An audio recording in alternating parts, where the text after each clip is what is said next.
Buenas tardes.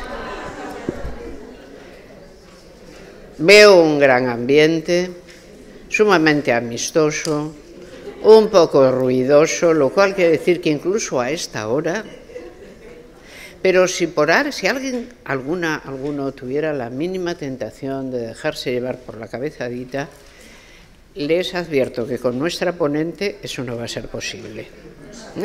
Eso no va a ser posible. Yo conocí a Tiganus, es la primera vez que me siento con otra Amelia en una mesa, estoy encantada. Está muy bien, Amelia, resultamos bien las Amelias, ¿no? Está bien. Bien. Vamos a ver, la conocí cuando ella empezó, digamos, su vida de activista y desde entonces la sigo. Le pedí que asistiera a dos cosas ya, y siempre he podido contar con ella, cosa que muchísimo le agradezco, a una formación que hicimos en FEMES, que era especialmente importante, porque fue el momento en que por fin el Partido Socialista ha querido pasar a la obra lo que solo está en el programa, que es un partido abolicionista. Y por lo tanto inscribirse en la gran tradición abolicionista del feminismo, que como esta mañana les comentaba en el caso español está nada menos que iniciada por Clara Campoamor. Costó meter esto en el programa del Partido Socialista, se lo digo como quien lo metió.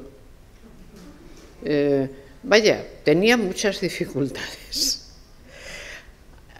Esta mañana también les dije, no es la política la que fabrica la sociedad, es la sociedad la que fabrica las políticas. Pero a veces es muy difícil hacer un cambio político porque siempre te darán la excusa. Hoy lo hablábamos, Amelia, por la mañana. El problema es, para la doctrina queer, la prostitución es, como sabemos, un trabajo como otro cualquiera. ¿Dónde está la dificultad? Todos los viejos cautiverios de las mujeres, absolutamente todos, en este momento son avalados bajo el sacrosanto nombre de la libertad. Siempre que vean la palabra libertad al lado de un neologismo y después el contenido sea un cautiverio, eso está fabricado adrede para que funcione. Por eso es tan importante que las personas que conocen bien el cautiverio hablen de él. Porque miren, a las demás siempre se nos puede decir, ¿y tú qué sabrás? ¿Y tú por qué te haces representante de lo que después de todo? ¿Y tú por...? Nos pasó esto con el fundamentalismo islámico, recuerden, ¿y tú por qué te haces? Y claro, decías, no, yo no, mire, escuchemos a las personas que lo padecen. Nos pasa esto en este momento con la prostitución. La persona que sacó el delito de tercería locativa del Código Penal, y yo creo que esto fue en el año 95, fue un ministro de un gobierno socialista. Esa misma persona ha publicado hace 15 días un artículo sonrojante a propósito de la prostitución, donde, por supuesto, es un trabajo como otro cualquiera. Amelia, yo lo que te agradezco es tu dedicación de tiempo, tu valor, tu capacidad intelectual para poner verdaderamente la cara de la seriedad a este terrible cautiverio. Te agradezco muchísimo que estés aquí y quédate con nosotras todo el rato mientras nos dure esta enorme cosa que tenemos que hacer, porque pedirle a una persona que se prostituya está por debajo de lo que cualquier ser humano merece. No podemos tolerar esto. Y tenemos que tener la voz autorizada de la academia, cierto. La voz autorizada de la ética, cierto. Pero Amelia Tiganus ha conseguido ser la voz activista más autorizada en la escena española del debate de la prostitución, teniendo en cuenta además lo siguiente, y termino. Miren, ahora nos estará escuchando muchísima gente de América, porque son las horas a las que ya se han despertado y pueden entrar. Cada vez que un partido se juega aquí, se está jugando para toda el área que habla español, no solo para la nuestra. Nunca pierdan de vista eso. El feminismo español y el latinoamericano están totalmente en sinergia, son el mismo. Luego, Tiganus, estás de alguna manera ayudando a clarificar una cuestión enorme, de enorme importancia, para un área cultural que después de todo es la tercera área cultural mundial. No está mal. Te lo agradecemos muchísimo.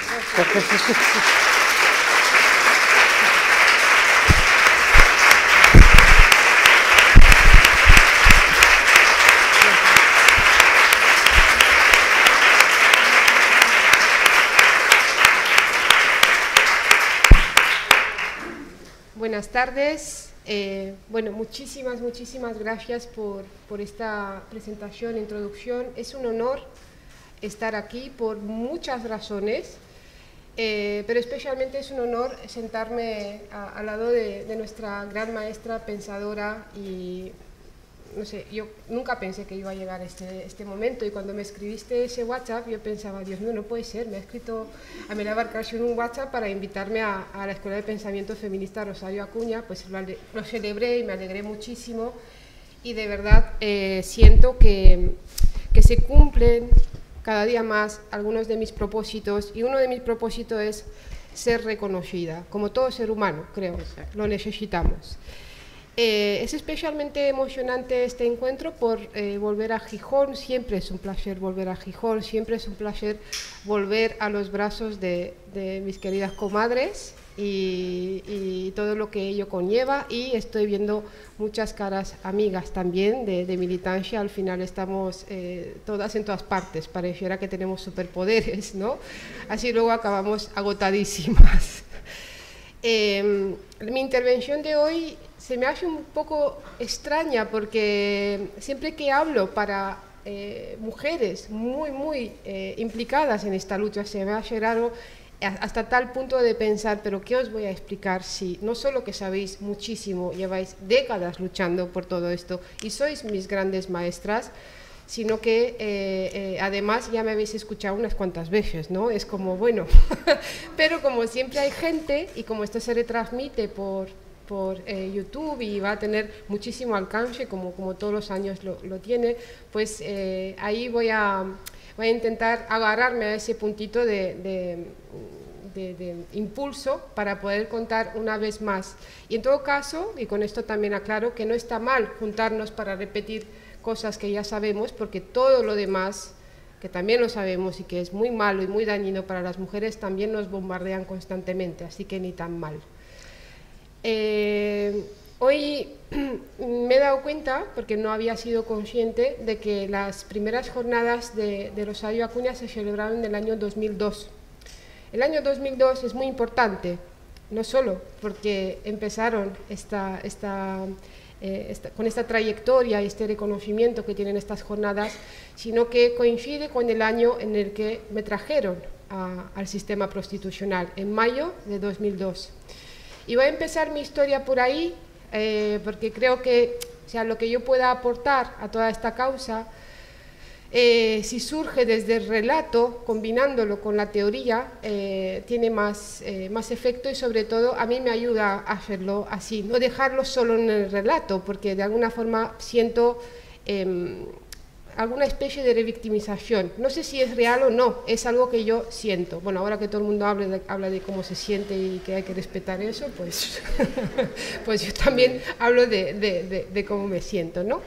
En el año 2007, después de 5 años de ser explotada sexualmente por más de 40 prostíbulos, por todo el Estado español, por todo el territorio, fui expulsada del sistema prostitucional, fui expulsada físicamente. ¿Por qué lo fui expulsada? Porque hay muchísima gente que me pregunta también, ¿y cómo lograste escapar? Yo intenté escapar al principio, intenté salir después, cuando ya era una mujer que elegía libremente a qué prostíbulo ir. Ya veis la libertad que tenía, ¿no? Y siempre lo comparo con la libertad de un corso en un coto de caza privado, de elegir a ver quién le va a disparar de los cazadores, ¿no? Sin embargo, no ocurrió ese milagro, por decirlo de alguna forma, más que en el momento en el cual quedé absolutamente inservible, cuando colapsé, cuando ya no pude seguir haciendo el papel de la puta feliz, porque eso es lo más perverso del sistema prostitucional, que además de ser utilizadas como meros instrumentos a través de los cuales los hombres puedan eyacular, es decir, somos cosas para que los hombres se masturben, porque ni siquiera estamos hablando de sexualidad, estamos hablando de una descarga de la misoginia, se podría llamar, ese odio hacia todas las mujeres que se queda de forma simbólica en el prostíbulo. Cuando todo eso nos ocurre, cuando se nos manosea, se nos babea, se nos regatea, se nos convierte en esos instrumentos a través de los cuales eyacular, además de todo lo tenemos que hacer con una sonrisa en la boca, reír, parecer felices, porque para eso se nos ha llamado mujeres de vida alegre, ¿no? Y además los puteros siempre dicen que para amargadas las parientas, o sea, son palabras textuales, es lo que dicen ellos, ¿no? Por lo tanto, no solo nos maltratan a las mujeres en prostitución, sino a aquellas mujeres con las que supuestamente tienen un proyecto de vida y que quieren crear o formar una familia o construirse como familia, ¿no? Después de 5 años colapsé y pasó una cosa que tenía que pasar, creo yo.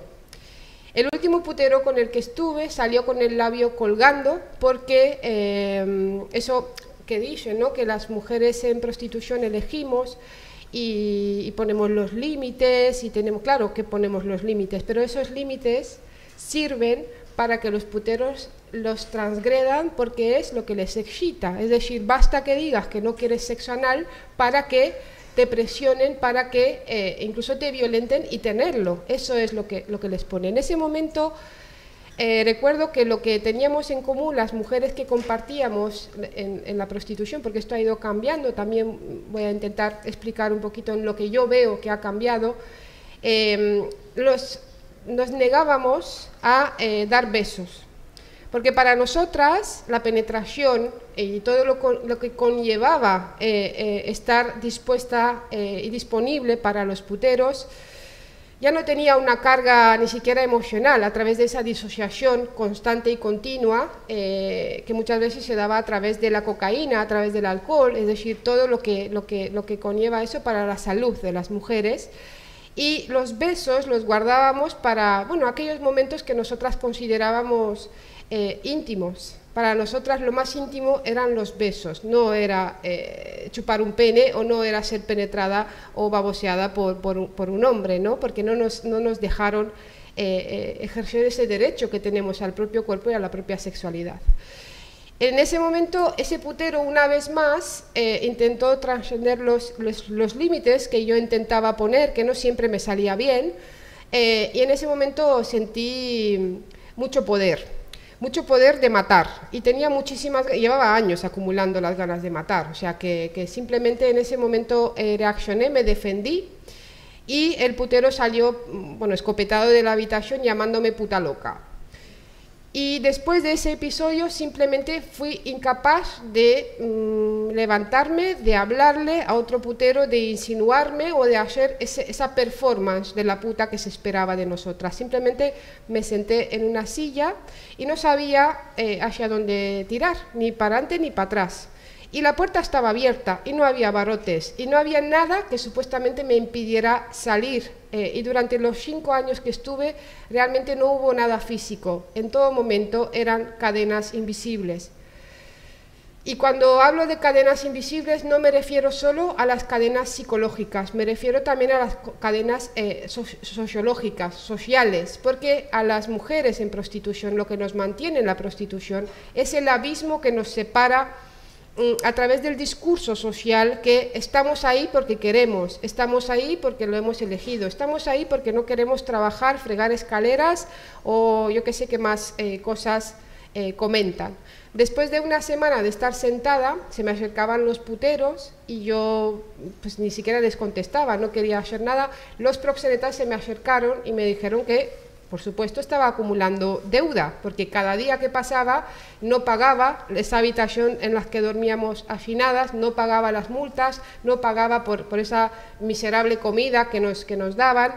Entonces cada día iba aumentando mi deuda, aun cuando había pagado la deuda inicial. Y eso es otro tema muy importante, que en la prostitución siempre estamos en deuda. Pareciera que nuestra vida es una deuda a los propios proxenetas, ¿no?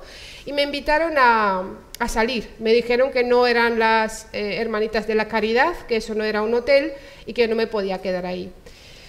Y al no saber por dónde tirar y al solo tener el cuerpo, le pedí a un putero de mi edad, de 23 años, digo esto porque para que dejemos de pensar que los puteros son señores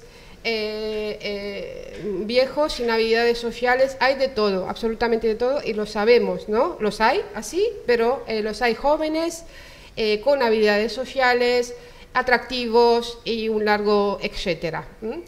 Le pedí que me llevara a su casa a cambio de sexo gratis. Por supuesto que aceptó encantado. Era lo único que yo podía ofrecer para sobrevivir. Y el problema en este sistema, y lo aprendí con mi querida psicoterapeuta Carmina Serrano, es el siguiente. Los seres humanos, ante la amenaza y para conservar nuestra vida, tenemos tres formas de responder. Una es la luchar, pero si no podemos luchar, vamos a huir.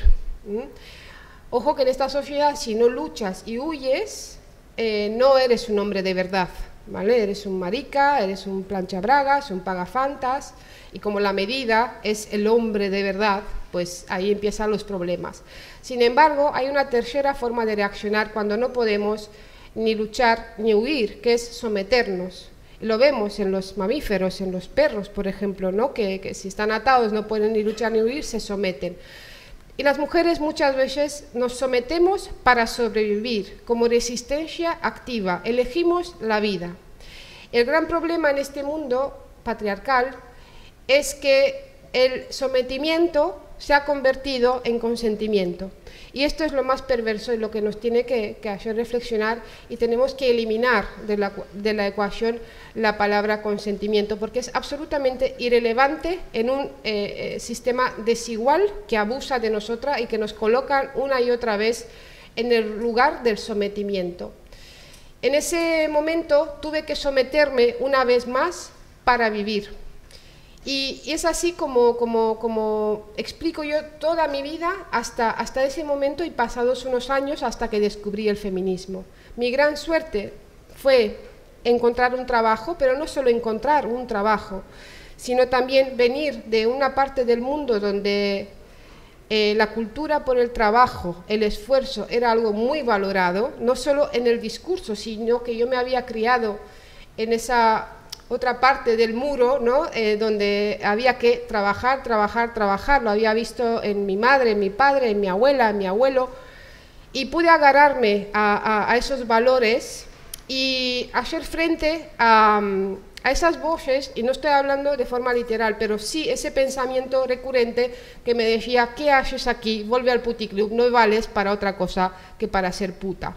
¿Por qué pensaba eso? Porque durante tantísimos años de mi vida me habían dicho eso, que era imposible no conectar con ese pensamiento negativo que iba destruyéndome. Y pude resistir y enfrentar la vergüenza y el miedo, porque el primer día que me presenté en ese restaurante como camarera, donde estuve 11 años trabajando, por supuesto que estaban los puteros ahí. Este restaurante donde yo estuve trabajando está a 7 kilómetros del último puticlub de donde yo salí, y de hecho ahí es donde pues ahora tengo mi casa, he construido un hogar y una familia. Entonces juego con ventaja porque me conozco a todos los puteros, pero juego con ventaja ahora mismo. En ese momento no jugaba con ventaja, sino todo lo contrario, porque se daban como codazos, hablaban. Mis jefes, que son un matrimonio con este negocio pequeño. El primer día se enteraron porque les dijeron, ten cuidado con esta, que además de rumana es puta. Lo mismo ocurrió cuando conocí al que hoy en día es mi marido, que le dijeron, ten cuidado con esta, que aparte de rumana es puta, te quiere quitar, no sé, solo tenía un caballo cuando nos conocía, pero por lo visto le quería quitar el caballo, o sea, lo que sea, ¿no? Por ser rumana.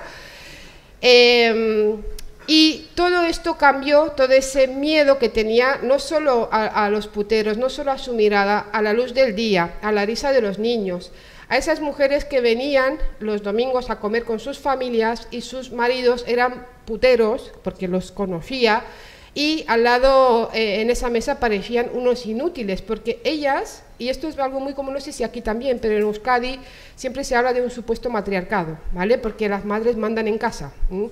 Entonces, por supuesto que esas mujeres mandaban, pero mandaban en el sentido de que se ocupaban de escoger la comida que a Paco, pongamos por ejemplo, le venía bien para el colesterol. Es decir, si la merluza era rebozada, le decía a Paco, Paco, no puedes comer merluza rebozada, tienes que comer merluza a la plancha. Y Paco decía, vale, de acuerdo, y ella se sentía súper poderosa. Mientras Paco me guiñaba el ojo y me hacía sentir muy mal, y no era yo la que tenía que sentir vergüenza, era él, ¿no? Todo esto cambió cuando descubrí el feminismo. Yo era una de esas mujeres, y siempre lo digo, que tengo mucha empatía con la gente que dice chorradas, porque yo las decía, las seguiré diciendo probablemente en otras cosas, pero yo era de la que decían, no soy feminista, soy femenina. Y cosas por el estilo. Menos mal que no tenía Twitter, porque ahora mismo me sacarían pues capturas y más capturas y cosas por el estilo, ¿no? Y un día descubrí el feminismo, y esto ocurrió después de casarme. Yo obligué a Miguel Ángel a que se casara conmigo, pero obligado tal cual, o sea, no es una forma de decirlo, ¿no? Chantaje, amenaza incluido, o sea, de todo. Porque yo necesitaba y veía que la única forma de que me reconozcan en esta sociedad era a través de la mirada de un hombre. No sabía nombrarlo así, o sea, no tenía las herramientas para nombrarlo así. Y que es un hombre progresista de izquierda, sindicalista de toda la vida, pues simplemente no lo entendía, ¿no? Y decía, ¿pero para qué? Se casó conmigo, obligado, forzado, como os digo, y al mes descubrí el feminismo. Tenía 30 años, es decir, hace 8 años. Y en ese momento me explotó la cabeza, porque dije, ¿cómo es que yo no he visto todo esto hasta ahora? Si no he visto todo esto hasta ahora, ¿qué es lo que nos están ocultando y cómo nos están manipulando?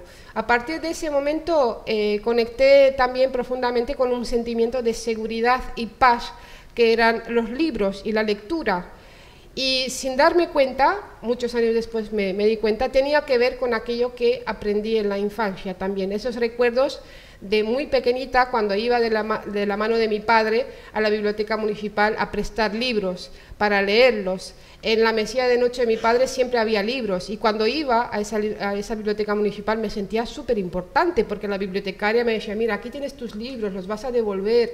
Entonces todo eso se quedó ahí como una semilla. Digo todo esto para tener en cuenta también lo importante que es ser referentes para nuestros hijos y nuestras hijas, porque eso se queda ahí por mucho que nos perdamos.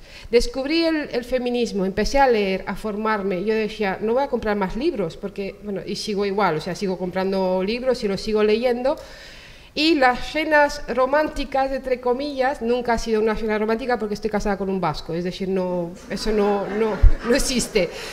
Pero eran como discursos sobre la cuestión opresora de la institución del matrimonio conjunto con la institución de la prostitución. Entonces Miguel Ángel me miraba y me decía, bueno, yo te decía más o menos lo mismo, pero no con estas palabras. Y solo falta que ahora me digas que te quieres divorciar, ¿no? Por el carácter opresivo de la institución del matrimonio. Bueno, no pasó porque, bueno, porque no, después de todo lo que me costó. Pero en ese momento conseguí quitarme la culpa, el miedo y la vergüenza. Y en ese momento tomé la palabra delante de 200 personas, estaba en el público en unas jornadas en Donostia, y levanté la mano y dije que quería hablar, que quería participar, que era abolicionista y que quería poner al servicio de esta lucha mi testimonio, mi conocimiento, mi cuerpo y mi cara. Y ahí una periodista me dijo, yo te quiero entrevistar. Mi primera entrevista fue a 2 páginas, con una foto enorme, en un periódico muy leído en Euskadi, El Gara. Y ese momento y ese día en el que se publica esa entrevista fue un antes y un después también. ¿Por qué? Porque a partir de ese momento los puteros empezaron a rehuirme, a bajar la cabeza, es decir, el poder cambió de bando. Y por eso es tan importante que las mujeres tomemos la palabra, digamos qué es aquello que nos hacen los hombres, qué es aquello que permitimos como sociedad también.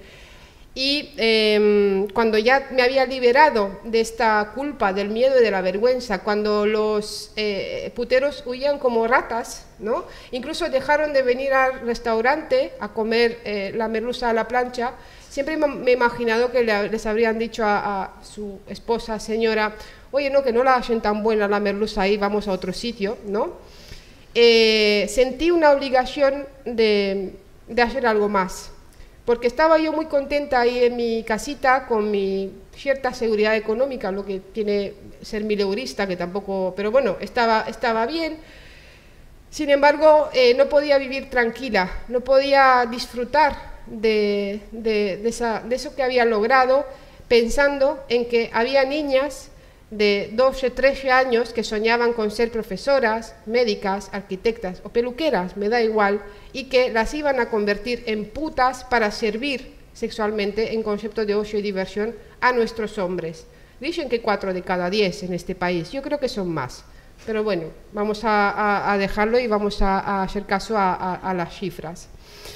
Y ahí empezó este camino que estoy haciendo, y lo hice gracias y tomé esta decisión cuando vi a otra superviviente. En YouTube, en este caso, vi a Sonia Sánchez, una superviviente impresionante, militante, activista, abolicionista argentina, y su charla Ninguna mujer nace para puta. Las mujeres no solo somos pobres o empobrecidas desde un punto de vista económico, por falta de oportunidades y muchas más cosas, sino también por la falta de referentes. El trabajo que está haciendo el feminismo para las mujeres, aún para aquellas que dicen que no les hace falta o no lo necesitan, es absolutamente impresionante, porque nos devuelve las referentes que tanta falta nos hacen. Bueno, y así más o menos es como llegué hasta aquí, ¿vale? En un resumen, ¿vale? Porque no fue tan fácil, pero sí quiero, para cerrar esta etapa de mi vida, quiero resaltar lo importantes que fueron para mí las personas que confiaron en mí, que supieron ver en mí algo más que un cuerpo, que me devolvieron la integridad moral como sujeto y la bondad. Creo que la bondad es algo que hace mucha falta, pero la bondad sin inteligencia, la verdad que nos sirve mucho. Esas palmaditas en la espalda que me daban antes de tener herramientas teóricas para poder articular un discurso político, y me decían, ya está, ya ha pasado, y yo sentía, no está ni ha pasado, y tenía esa necesidad de compartirlo. Creo que surgían desde un acto de proteger, de querer, de cuidar, pero sin embargo necesitamos una sociedad ilustrada para poder entender, no más allá de las emociones, qué es lo que estamos viviendo. Y también necesitamos, aparte de la cuestión intelectual, conectar profundamente con nuestras emociones. Y lo digo en primera persona. Hasta hace 2 años sentía que estaba bien, porque no sentía nada. Y era como, bueno, no siento nada, estoy bien, o sea que tampoco me pasa absolutamente nada. De hecho, puedo ver conferencias o charlas mías y detectar claramente lo desconectada que estoy emocionalmente, ¿no? De contar cosas duras y de ni siquiera pestañear, ¿no? Esto la mayoría de la sociedad no lo entiende, no lo comprende, pero es la demostración más clara de la destrucción a nivel psicológico y emocional que sufrimos las víctimas de violencia machista. En este caso estamos hablando de la prostitución, porque sí, es violencia contra las mujeres. Y hace 2 años, a través de la psicoterapia, empecé a conectarme emocionalmente con mi vida. Y dije, madre mía, qué miedo. Miedo a sentir, miedo a conectar con el dolor que constantemente me deja cao, ¿vale? Porque yo estoy bien, todo el mundo me dice, ¿estás bien? Digo, sí, lo sé que estoy bien. Veo constantemente a mujeres que están muchísimo más dañadas, e incluso estaríamos hablando de casos irreparables en el caso en el que hayan sobrevivido físicamente, pero a nivel psicológico muchas veces son casos que no se pueden reparar y no pueden devolverse a la vida. Pero todo esto que estoy viviendo ahora, esta sanación del trauma y todo este proceso me parece durísimo y de verdad pienso, qué maravilla volver a sentir, aunque sean cosas duras y dolorosas, pero también siento lo bueno ahora. Qué maravilla poder descubrir sabores o olores que no recordaba o ni siquiera sabía que existían, es decir, la despersonalización, la desconexión con nuestra propia humanidad es absolutamente bestial. Y cuando nací en el año 84 en Rumanía, seguramente mi madre y mi padre ni se les habría pasado por la cabeza que su vida iba a ser así. Estoy absolutamente convencida que como cualquier madre y padre en este mundo, creo yo, o quiero creer, no querían eso para mí y me lo demostraban constantemente. ¿Es importante el lugar donde nacemos? Por supuesto que sí. Esto que nos están diciendo que no, si te esfuerzas mucho puedes lograr lo que quieras. No, no es verdad, no puedes lograr lo que quieras si te esfuerzas mucho, por mucho que te esfuerces. Y el haber nacido en Rumanía es importante, el haber nacido en el año 84 también es importante, el haber nacido en el seno de una familia de clase obrera también es importante. Ser la mayor de 2 hermanas creo que también. Sin embargo, todas estas cuestiones no marcaron mi destino seguro, aunque sabemos que en el patriarcado un destino seguro para las mujeres es ser puta, ¿no? En este sistema que prostituye a las mujeres, no a todas, pero en el cual todas somos prostituibles. E incluso hay bromitas del tipo, bueno, si algo va mal, pues me meto a puta, ¿no? Hasta ese punto se ha normalizado esta cuestión.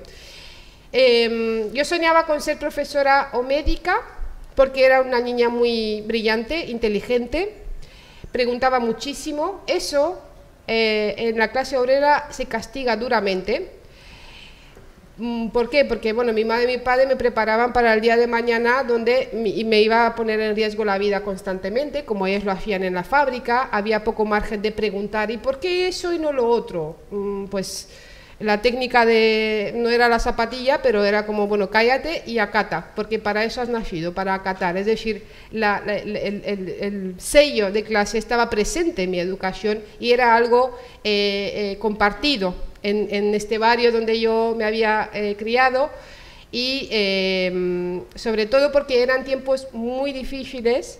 En el año 89 sabemos que cayó el muro de Berlín, hubo una revolución, una transición, fue absolutamente bestial.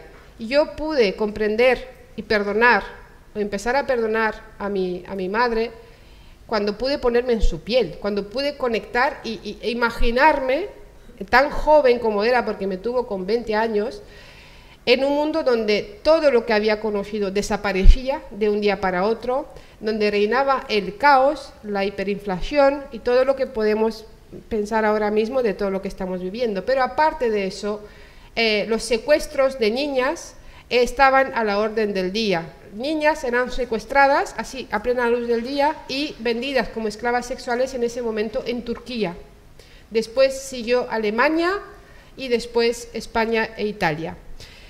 Y quiero imaginarme a mi madre cómo vivía todo aquello con una niña que no quería obedecer, que era yo, porque menuda fui. O sea, mi madre tuvo muchísimos dolores de cabeza conmigo, cuando ella, para protegerme, simplemente quería ocultarme el mundo real, quería tenerme ahí bajo su ala, costara lo que costara, y yo era todo lo contrario, era como, pero ¿por qué esto? ¿Por qué lo otro? Quería conocer el mundo, quería...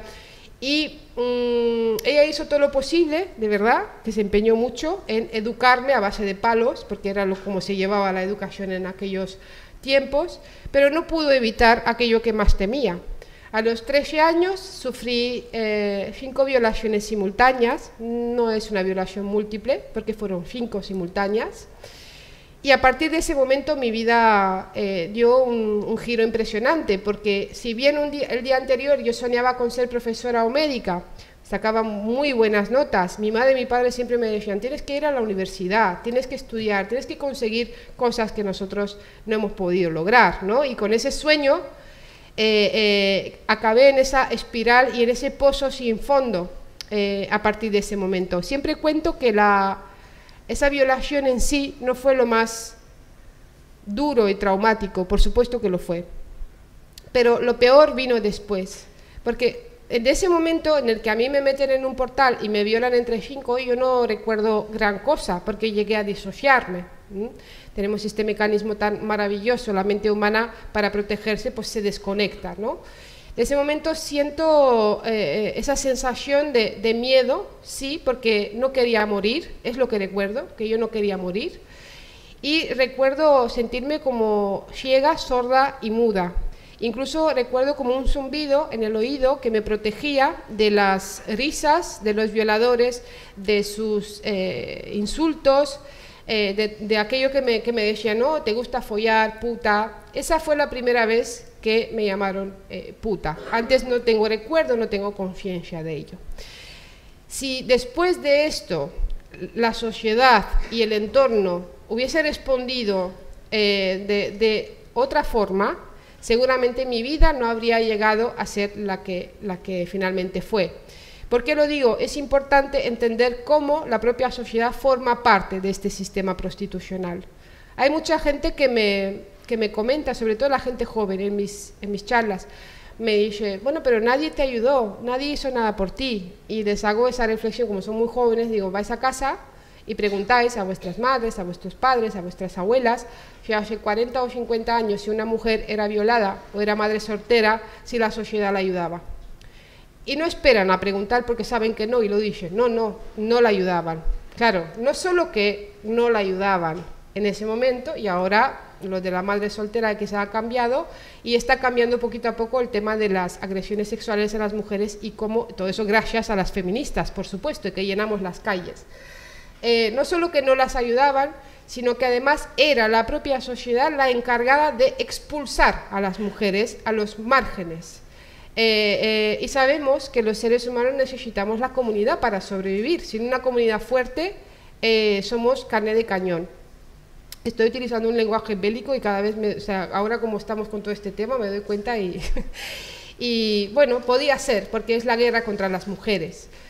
En ese momento empezó mi gran drama, porque no solo la sociedad y mi entorno no supo responder, porque me acusaron de haberme insinuado, con qué iba vestida, de que me lo había buscado, me empezaron a llamar puta de forma sistemática. Debido al trauma, mis notas bajaron en picado porque no podía concentrarme, no podía estudiar. Claro, ahora entiendo todo esto. En ese momento no entendía qué es lo que me estaba pasando y me sentía más culpable, más sucia y más mierda aún de lo que me habían hecho, ¿no?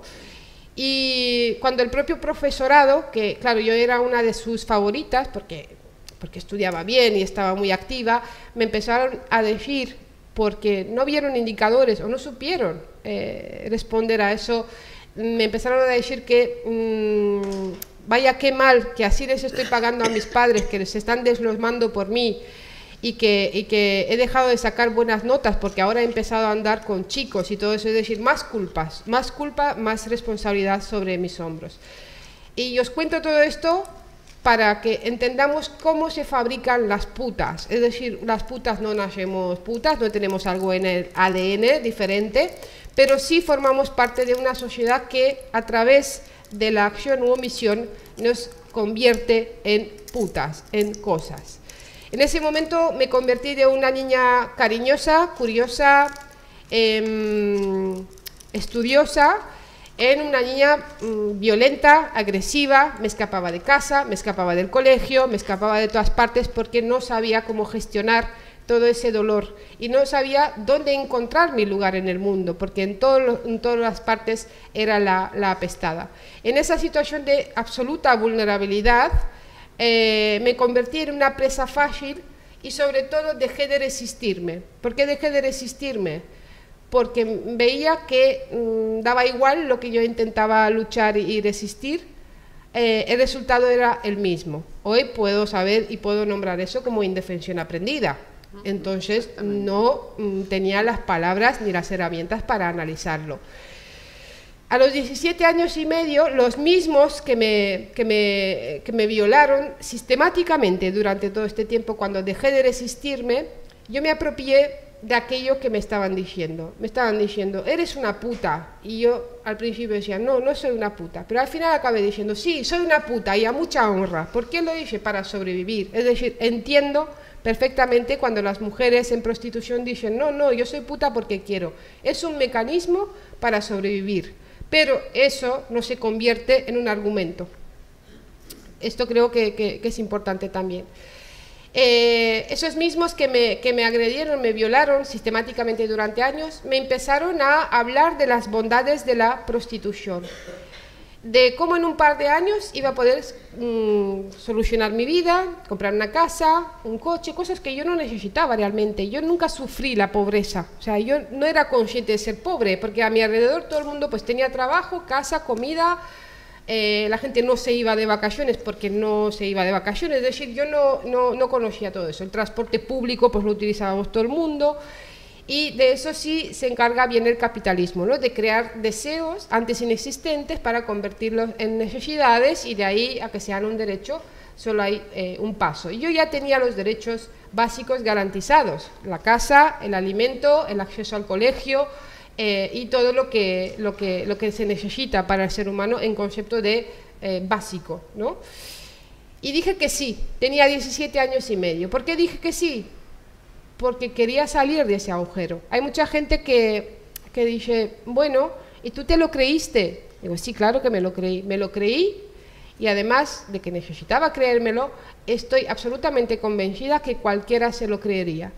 Pero cualquiera en esa situación, claro, no desde nuestra casa escribiendo tweets, porque ahí por supuesto que no podemos conectar, porque solo así se explica, por ejemplo, cómo hay gente que dejan sus familias, sus hogares, todo lo que conocen para, por ejemplo, cruzar el desierto durante años, empezar a cruzar en patera, poniendo en riesgo su vida y la vida de sus propios hijos, para llegar al otro lado del agua, donde probablemente no sean tratados de la mejor forma, y lo hemos visto y lo vemos constantemente. ¿Qué mueve a esas personas? Pues mueve lo que nos mueve a todos los seres humanos, salir adelante y mejorar nuestra vida.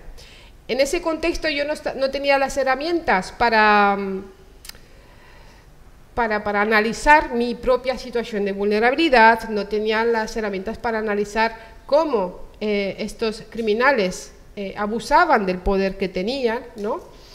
Y por lo tanto, en ese mismo instante en el que dije que sí, me convertí en culpable. Es como una condena, una cadena perpetua para las mujeres, y además está estudiado, las feministas lo han demostrado, ¿no? Si dices que sí, da igual si es un sí genuino o es obtenido bajo presión, ese es un sí para toda la vida.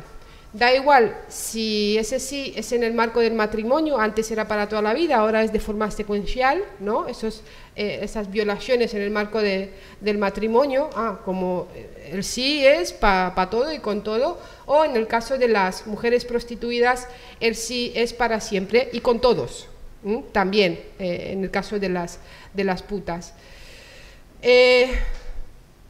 Me vendieron a un proxeneta español por 300 euros. Esa venta no fue nada al estilo Hollywood, ¿vale? Esos que nos están diciendo, viene una furgoneta blanca. Sí, hace muchos años pasaba eso, pero después los proxenetas refinaron las formas de captar y de trasladar a las mujeres, porque se dieron cuenta que una mujer que sabe y tiene conciencia de que es víctima de un delito o de una injusticia, va a conseguir antes o después, liberarse, va a pedir ayuda, va a intentar escapar.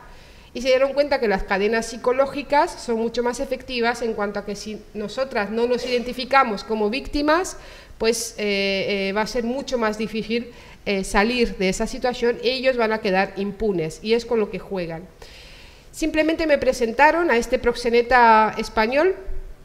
En todo caso era como un acto de favor que me hacían, ¿no? Todo el rato me decían, bueno, tú quieres, ¿no? Vale, te lo has pensado bien, todo bien, vale, pues adelante, porque tú eres una chica muy apañada, muy guapa, puedes manejar a los hombres, sacarles el dinero, tener poder sobre ellos. Es un poco aquello que viene a ser un bestseller que se ha colocado, se ha introducido en el feminismo, escrito por Virginie Despentes, la teoría King Kong, que está haciendo tantísimo daño, sobre todo a las mujeres más jóvenes, víctimas de violencia sexual, que sufren un trauma sexual, porque eso es lo peor que nos puede pasar a las que hemos sufrido un trauma sexual.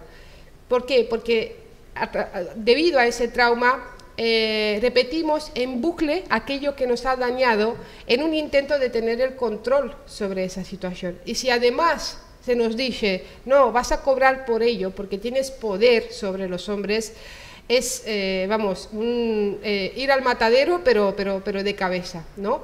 Las víctimas de violencia sexual, lo último que necesitamos es el sistema prostitucional, y es a lo primero a lo que se nos empuja, pero no solo a lo primero, sino como única salida. Ese momento en el que a mí me convencen de que es lo mejor que puedo hacer en esta vida y que voy a ganar muchísimo dinero, cojo una mochila, me escapo de casa, cojo una mochila y me tienen durante 6 meses en un piso con otras chicas a la espera de ser distribuidas, cual mercancía, por supuesto.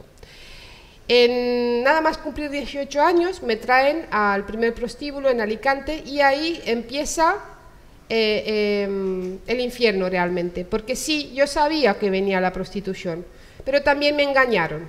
En este mundo pareciera ser que si sabías que venías a la prostitución, pues no te han engañado. Te mereces todo lo malo que te pase, por puta. ¿Quién te manda a ti a meterte ahí? Y durante esos 5 años en los que sobreviví a todos esos puteros, pensé que era mi culpa por haber dicho que sí, porque me lo había buscado. Era yo misma la que lo decía. De hecho, al salir de la prostitución y al dar la cara, fue un reto muy grande, esto de plantarme y decir, sí, lo sabía, ¿y qué? Todo esto hace falta muchísima fortaleza y sobre todo muchísimo conocimiento teórico para poder defenderme, porque sí, tengo que defenderme constantemente, porque aún hoy en día hay gente que duda que yo haya sido víctima, o incluso piensa que me lo estoy inventando, porque claro, es tan agradable sentarse delante de la gente y abrirte así, ¿no? En ese instante en el que piso el primer prostíbulo, me doy cuenta de que el prostíbulo estaba lleno de chicas de mi ciudad, es decir, este proxeneta abastecía la demanda con mercancía de mi ciudad. En todos los países exportadores de mercancía para este negocio criminal, para esta multinacional criminal, siempre hay 1 o 2 ciudades de donde salen más. Es decir, no es algo baladí, no es algo que pasa sin más. Las redes criminales tienen muy fijadas los puntos de origen. Por ejemplo, en Rumanía, mi ciudad, Galati, y la de al lado, Brăila, son las principales ciudades que abastecen la mercancía de la demanda de mujeres y niñas en este país. Bueno, el recorrido por los puticlubs lo suelo resumir de la siguiente manera. Pido al público que está delante en ese momento, hoy os ha tocado a vosotras una vez más, que os imaginéis cómo sería vuestra vida si estáis a miles de kilómetros de vuestra casa, en un sitio donde no conocéis a nadie, tampoco conocéis el idioma, estáis desnudas, bueno, en tanga y tacones, si eso se puede considerar que es una forma de estar vestida, en una rotonda, en un polígono, en un prostíbulo o en un piso, y que para lo único que servís es para ser mercancía. Todo lo que he contado hasta ahora es violento. O sea, solo imaginarse eso, sin lo que ocurre en la prostitución. Y hemos definido los prostíbulos y los espacios prostitucionales como auténticos campos de concentración exclusivos para mujeres empobrecidas, no solo yo, sino varias supervivientes, porque es así como se nos trata a las mujeres. Esta historia queda reflejada en mi trabajo, en este libro. He intentado con todas mis fuerzas que no sea solo un relato. ¿Por qué he intentado con todas mis fuerzas que no sea solo un relato? Para protegerme. Porque cuando empecé a dar el testimonio, me empezaron directamente a decir, esa gente que dice, ¿no?, que hablen las putas, que hablen ellas, como si nada tuviera que ver con todas nosotras, ¿no? Empezaron a decir que sí, muy bien, pero ese es tu caso. Hay otras, y claro, a ella digo, qué cruel, que además de abrirse en canal, de dar el testimonio, que te vengan y que te digan, ya, sí, pero no me sirve lo que estás diciendo, ¿no? Justamente quienes más dicen, ¿no?, que hablen ellas, que decidan ellas. De la misma forma que cuando legislamos, por ejemplo, sobre la violencia sexual, por poner un ejemplo, no decimos, no, pero que salgan las violadas, que den la cara, que cuenten lo suyo y que luego decidan lo que quieren que se haga. ¿Por qué? Porque entendemos que tiene que ver con toda una sociedad y con todas nosotras. Este es el gran reto que tenemos las mujeres, en primer lugar, y es el ejercicio que he intentado hacer en este libro, de intentar romper con esa dicotomía entre las buenas y las malas, las putas y las santas, las que sirven y las que no sirven. Porque en el momento en el que nos veamos como todas iguales, en el momento en el que dejemos de decir chorradas, como todas somos putas, es decir, yo escucho eso y yo digo, pero ¿qué necesidad hay de apropiarse de algo tan violento y denigrante que el patriarcado nos ha puesto, nos ha colocado en ese lugar? Por supuesto que a todas nos han llamado putas, y si no nos han llamado nos pueden llamar en cualquier momento. Esto no es que has cumplido 30 años, no te han llamado y ya está, se acabó, ¿no? Nos han llamado no para poner en evidencia nuestra libertad, nuestro poderío, sino para deshumanizarnos y de esa forma sentirse legitimados de ejercer la violencia sobre nosotras, porque claro, las putas no son personas, son cosas, y que ahora de repente a grito pelado y en plena calle gritemos todas somos putas, pues a mí me parece muy preocupante para llamarlo de alguna manera, ¿no? Y esta propuesta va mucho más allá, y creo que el relato que hago sobre los puteros es importante también.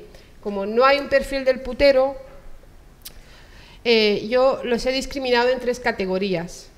Principalmente porque me tocaban mucho los ovarios y me decían, no, pero es que no todos los puteros son malos. Y era como, Dios mío, ¿y tú cómo sabes eso, no?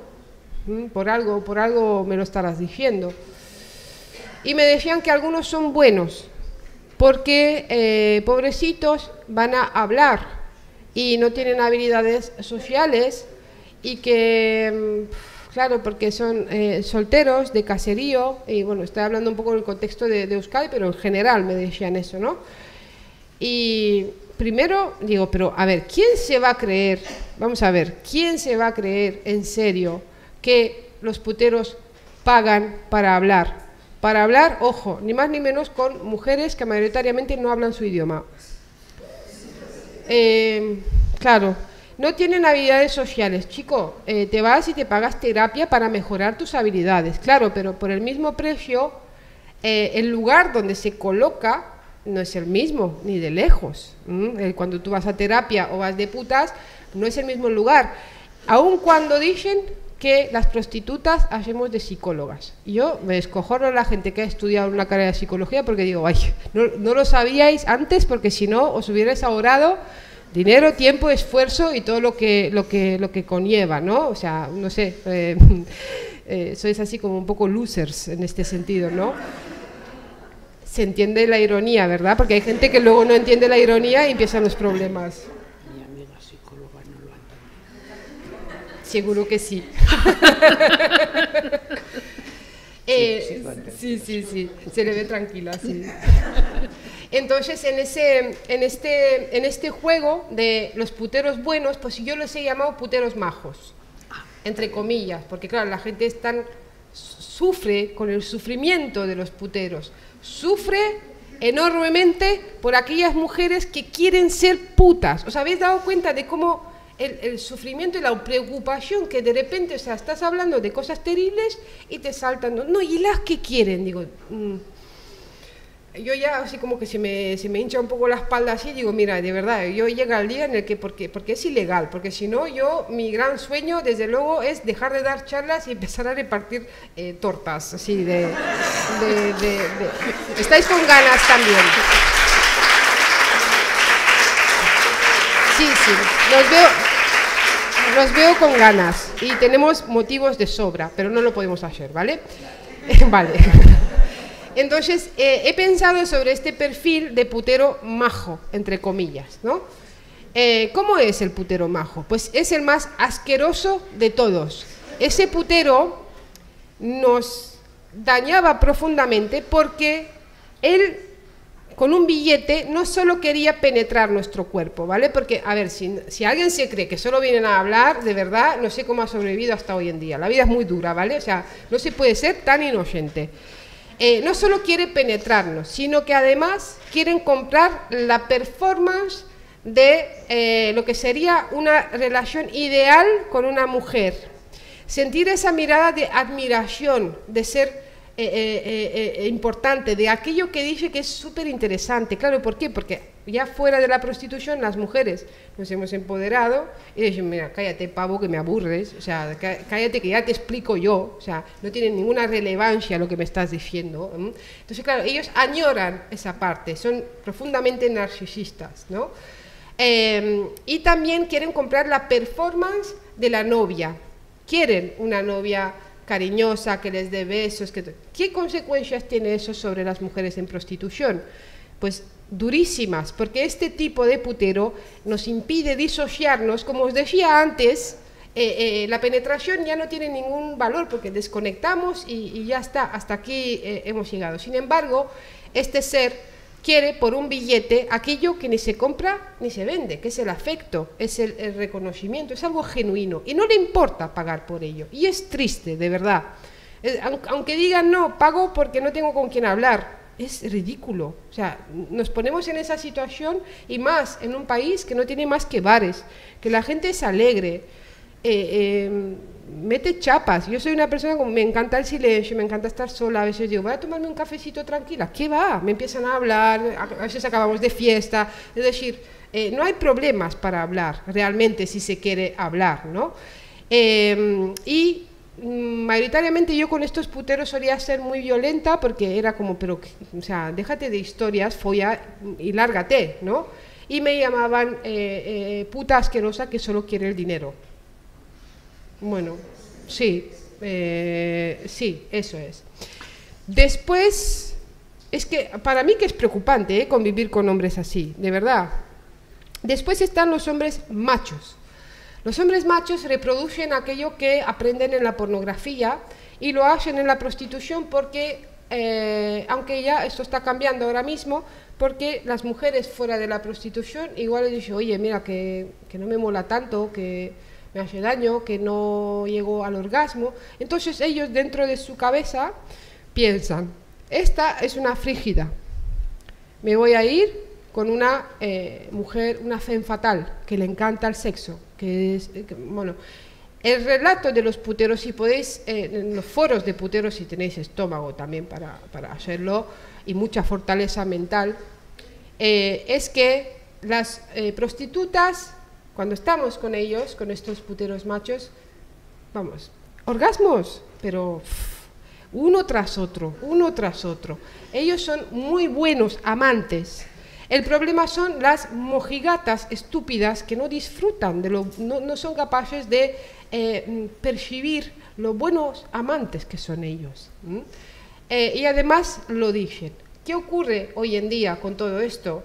Que estos chicos que aprenden con la pornografía a partir de los 8 años que empiezan a consumir, de hecho, condicionan a las chavalas que también están criadas con la misma pornografía, pero no para lo mismo, ¿no? Porque las mujeres aprendemos a obedecer y a someternos, cuando ellas mismas piensan que tienen un problema sexual porque no les gusta aquello. Y además se las amenaza como no vales ni para puta, me voy a ir de putas. Entonces, los casos de niñas, porque son niñas, que acaban en urgencias con desgarros anales, con desgarros vaginales, son cada vez más frecuentes. Es como se putifica a todas las niñas y las mujeres jóvenes hoy en día. Y después está el putero sádico. Es el más cruel de todos. Y la verdad que me cuesta mucho como crear un relato. Cuando escribí el libro, la editora me decía, intenta como, digo, no puedo, es que no lo recuerdo. Esto forma parte también del trauma y de la forma de protegernos que tenemos, ¿no?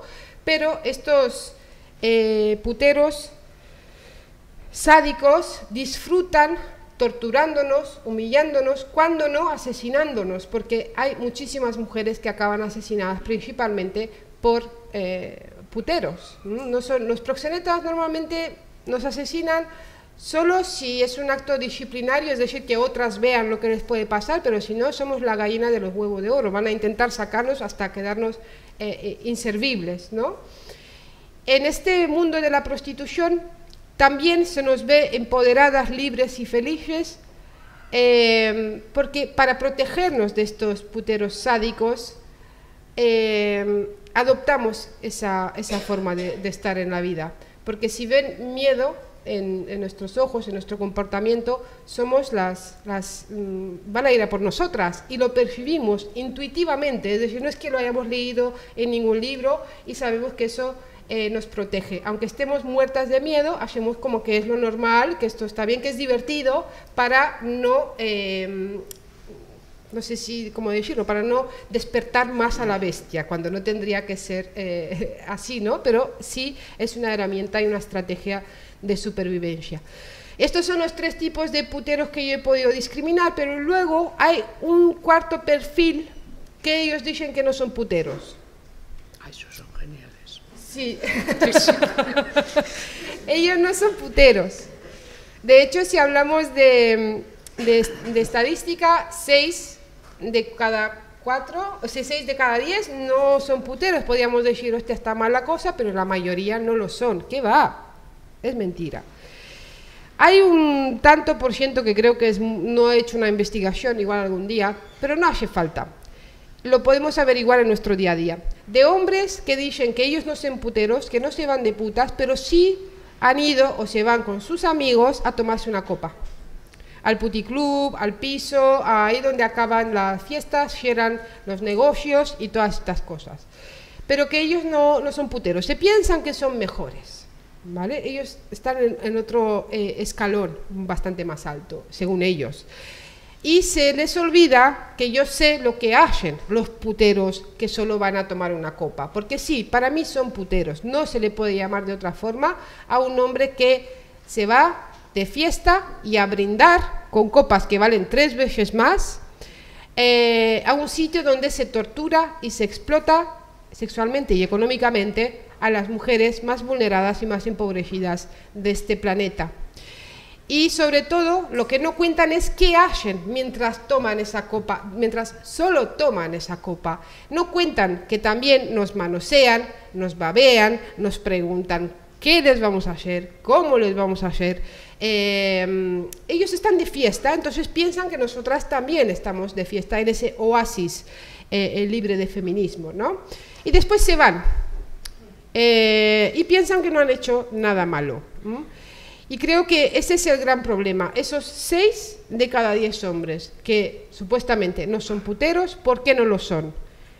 Lo pregunto en mis charlas con adolescentes. Sí, antes de saber quién soy, o sea, antes de presentarme, porque les puede intimidar bastante, entre que soy muy grande y con esta historia, pues puede que les limite a la hora de hablar libremente, y me sueltan todos los tópicos primero, ¿no? Y les pregunto también, entre otras cosas, ¿por qué se irían o no se irían de putas? Los machitos de la clase, porque se les ve, ¿no? Cómo se sientan, tienen el cabello así como tal, se les ve como hombretones ya, ¿no? Aunque sean unos mocositos de 14, 15 años. Si me escuchan ahora de 14, 15 años, retiro mis palabras, ¿vale? No he dicho mocositos. Sois chicos. Esos dicen que sí, porque claro, porque ellas quieren, porque eso es diversión, y si yo me quiero follar a un pibón que no quiere follar conmigo, pues me veo obligado a pagar. En esos términos hablan, ¿vale? Entonces digo, pues si me estás dando la razón, me estás diciendo que una tía que ni te miraría, porque es un pibón, y tú quieres estar con un pibón, sí, yo también quiero estar con Miguel Ángel Silvestre, pero no por lo que sea, no hasta ahora, puede ser que cualquier día de estos... ¿Quién sabe? Yo no pierdo la esperanza, ¿vale? Pero eso no me da legitimidad de presentarme ante un chico que me gusta y decir, toma, 3.000 euros, cómeme el coño, porque sí, así, porque yo me lo merezco, ¿no? Pero ellos sí crecen con esa idea. Y después están los que dicen que no. No iríamos de putas porque qué asco. Todos los que han estado antes y no sé qué, no sé cuántos y tal, es decir, no piensan que las mujeres somos seres humanos, que tenemos derechos, que tendrían que tratarnos de otra forma, no, les da asco. Ojo que estos que dicen que les da asco acabarán siendo puteros. ¿Por qué? Porque el asco, o sea, todo eso que te, no sé cómo llamarlo, si el morbo, eso es el morbo, todo lo que está ligado a eso, acabarán desarrollando estrategias, eso sí, igual se van a primera hora de la tarde, recién estrenadito el producto, recién duchado, ahí sí. Y luego están otros que dicen, no, yo pagar, por cierto, yo me las follo gratis. Vale, entonces tenemos un problema muy grave con los hombres. Tenemos un problema muy grave con los hombres, no porque los hombres sean el problema, sino cómo están siendo socializados nuestros niños desde antes de nacer para que todo esto les parezca normal y legítimo. Hay muy pocos, los puedo contar con los dedos de una mano en estos 6 años, los chicos que han dicho no, porque yo no quiero estar con una mujer que no quiere estar conmigo, me parece denigrante, o sea, no llegan a esto. Y he estado con muchos chavales, ¿vale?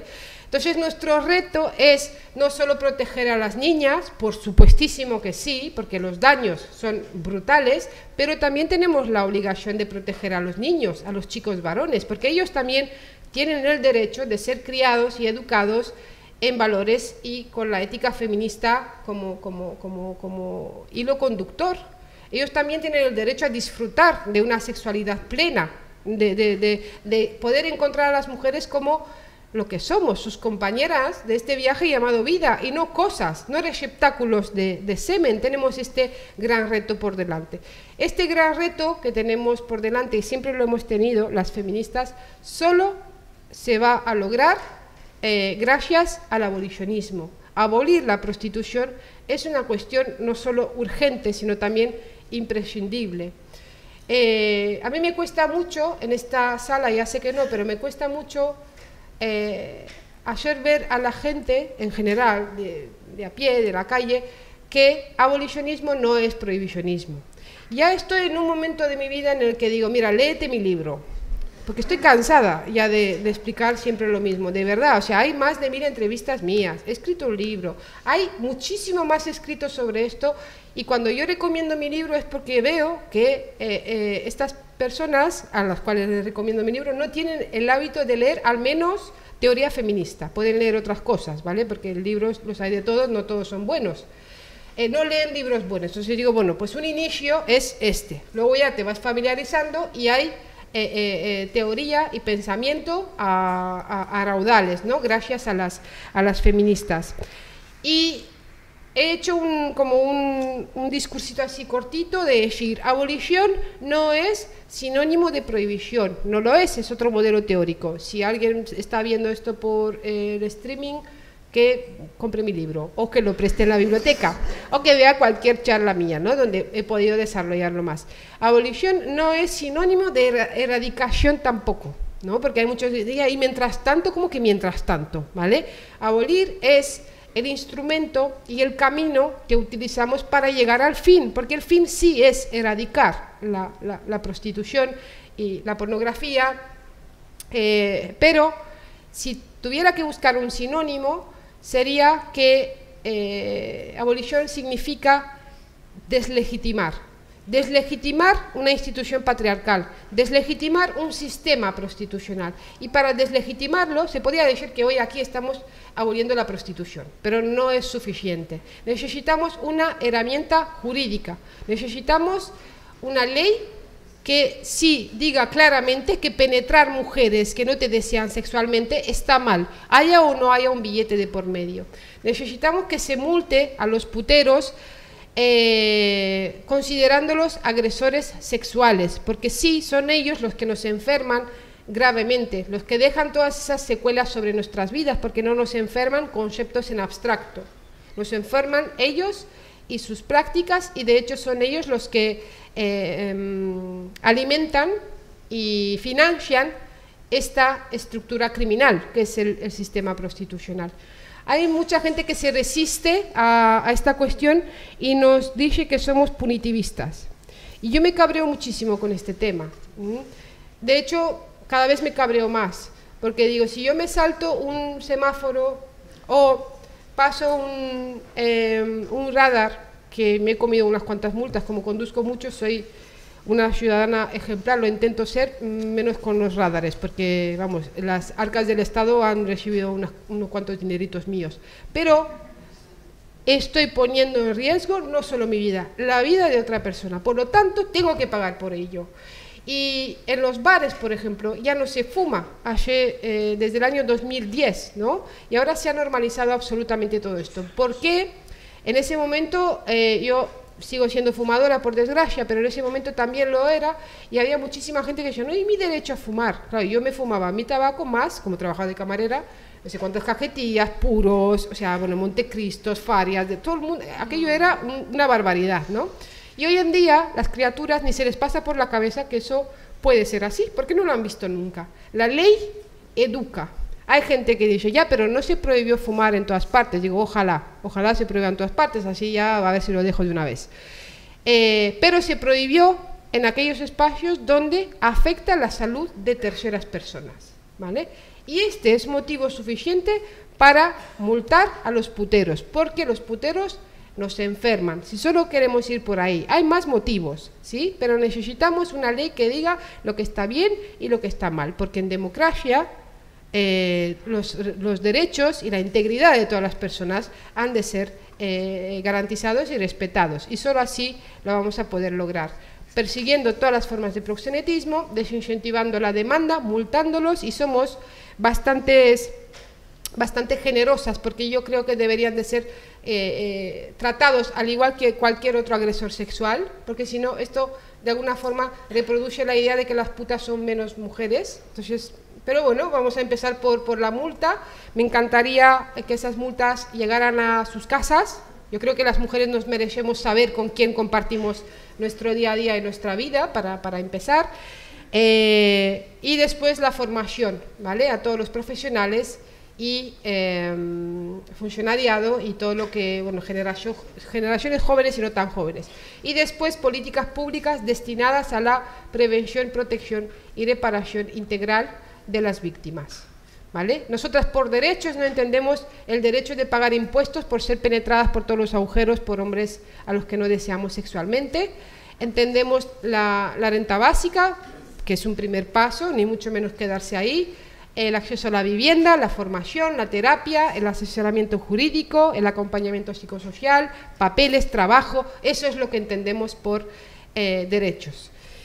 Y ya para cerrar voy a decir que aquella gente que esté preocupada por las que quieren, que dejen de preocuparse, porque no les va a pasar nada. Las que quieren van a poder seguir haciéndolo tranquilamente, nadie se va a meter en la casa de nadie, ninguna feminista abolicionista o ninguna trabajadora de Hacienda o de la policía va a estar en la puerta de cada una de nosotras para ver con quién estamos en la cama, cuánto dinero teníamos antes y cuánto después en la cartera. Sin embargo, si esto llegaría a ser considerado un trabajo, que lo dudo mucho, porque el movimiento abolicionista, el movimiento feminista aquí es muy fuerte, no vamos a permitirlo, en ese momento sí se metería Hacienda en nuestra cama. Y no sé, pero a las que nos apetece tener sexo por placer y diversión, no sé si seríamos consideradas de alguna forma competencia desleal o algo por el estilo, ¿no? De meternos en otros, o tener que emitir una factura libre de impuestos o tal, porque no es una actividad económica, simplemente lo hago por placer, ¿no? Bueno, es como un chiste, pero de verdad que si lo aplicamos así, tal. Y aparte de eso, a mí me da absolutamente igual que haya mujeres que quieran, sí, ¿por qué no va a haber? Sí, las hay, a ver, las haylas, como quien dice, pero por mucho que ellas quieran o consideren que es lo mejor que pueden hacer, porque no quieren trabajar 8 horas o 12, me da igual, por 1.000 euros o por 1.500 en el mejor de los casos, y prefieren abrirse de piernas, bueno, pues que sigan haciéndolo. No vamos a legislar en base a lo que a alguna a nivel individual le viene bien, si eso alimenta la desigualdad estructural, no solo entre mujeres y hombres, sino también entre clases sociales, porque vamos a ser las mujeres más empobrecidas y más vulnerables las primeras en la lista. Pero ahí no acaba todo, porque ahora los puteros quieren producto autóctono, kilómetro cero, consumo responsable, y son nuestras hijas las que son captadas a través de Instagram, OnlyFans y todas estas redes sociales, y caen en estas redes, porque los proxenetas ya no van a ningún país, ya por vigilar las redes sociales ya tienen a esas niñas, caen principalmente porque socialmente no tenemos un discurso, las feministas sí, pero socialmente no existe un discurso contundente hacia lo que representa la prostitución. Dejar de banalizar con todo lo que representa este sistema criminal. Ese día igual nuestras jóvenes van a tener herramientas para poder analizar aquello que se les vende como libertad, como plenitud, como emancipación. Por lo tanto, esta es la invitación que siempre lanzo, de seguir, porque muchas veces me dicen, ¿qué estamos haciendo mal? Digo, no, las feministas no estamos haciendo nada mal, lo estamos haciendo todo bien en el sentido de que nos estamos dejando la vida literalmente en ello, ¿vale? Lo que hace falta es una sociedad que se comprometa con los derechos humanos, con la democracia y con los avances hacia ese mundo que deseamos que sea mejor del que nos hemos encontrado. Así que bueno, ya está, muchas gracias, que me llega ya el tiempo.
Sí, aquí estamos las feministas.